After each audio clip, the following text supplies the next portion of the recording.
guncangan global dari mulai perang tarif gitu hingga tren proteksionisme.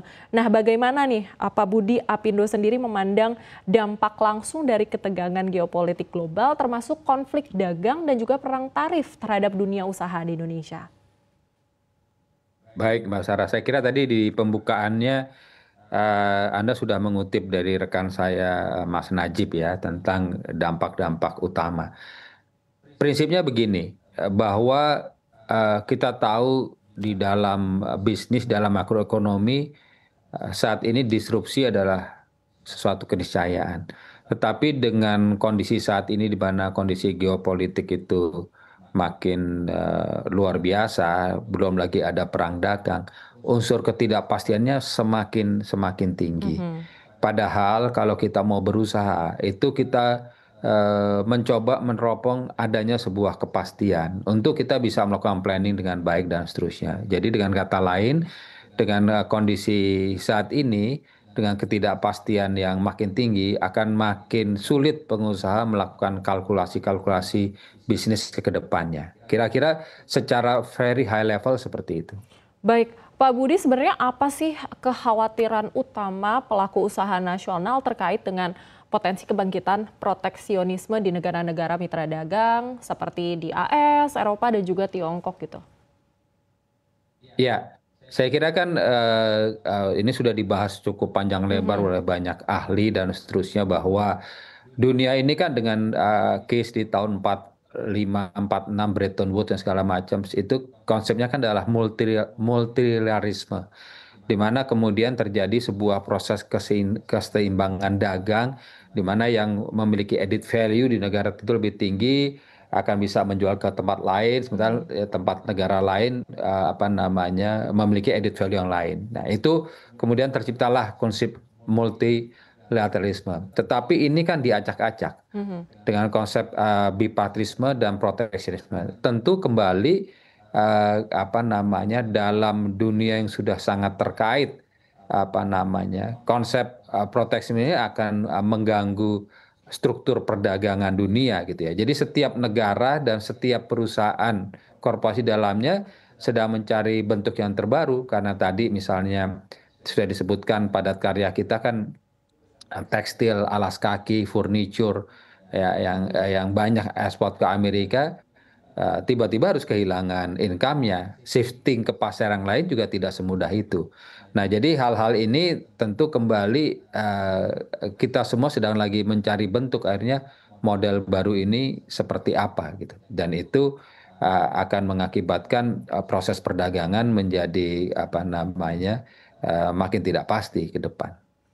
Oke, Pak Budi, ini kan kalau misalnya tadi saya sudah membacakan bahwa Apindo ini mengatakan, rekan Bapak begitu ya, mengatakan bahwa ada dampak-dampak besar yang akan muncul, ada 4 begitu ya.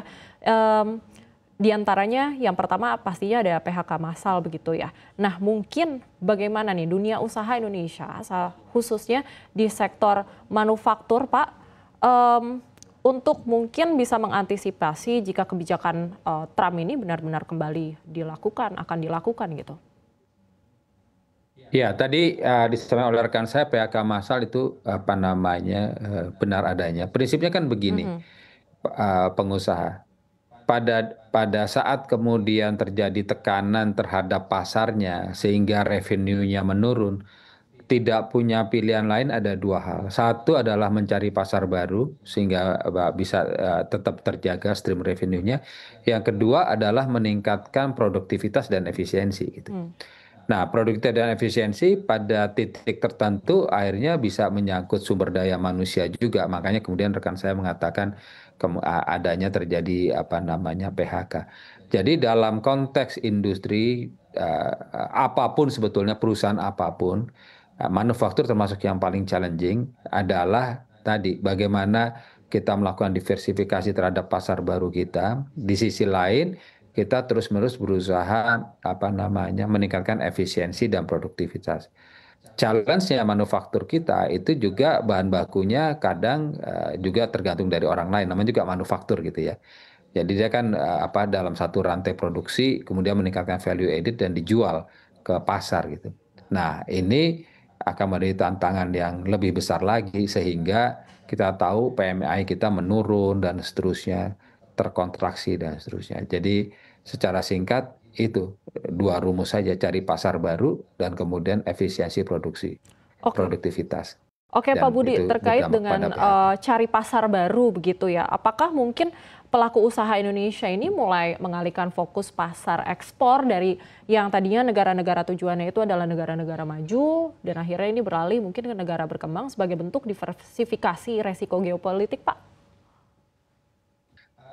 Pertama mungkin kita harus cermat melihat apa namanya mapping perusahaan di Indonesia. Jadi ada yang sangat berdampak seperti tadi katakan sektor padat karya dan seterusnya yang tujuan ekspornya adalah negara US, Eropa. Tetapi ada juga yang less terdampak, misalnya perusahaan-perusahaan mineral, energi dan segala macam yang pasar ekspornya terutama ke Cina dan seterusnya gitu ya. Jadi impact-nya sendiri sebetulnya sangat beragam.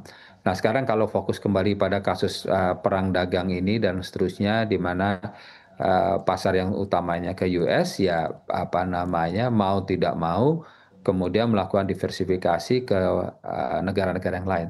Tapi problemnya kalau Mbak Sarah baca, bahkan Cina pun sekarang manufakturnya sudah pada mulai tutup tuh ya kan dan seterusnya. Jadi ini memang tidak ini. Jadi secara global IMF maupun World Bank mengatakan bahwa growth ekonomi terjadi penurunan. Jadi memang kemudian kalaupun kita mencari pasar baru di ASEAN atau Asia dan seterusnya, pada saat ini mereka pun sedang menghadapi masalah yang sama.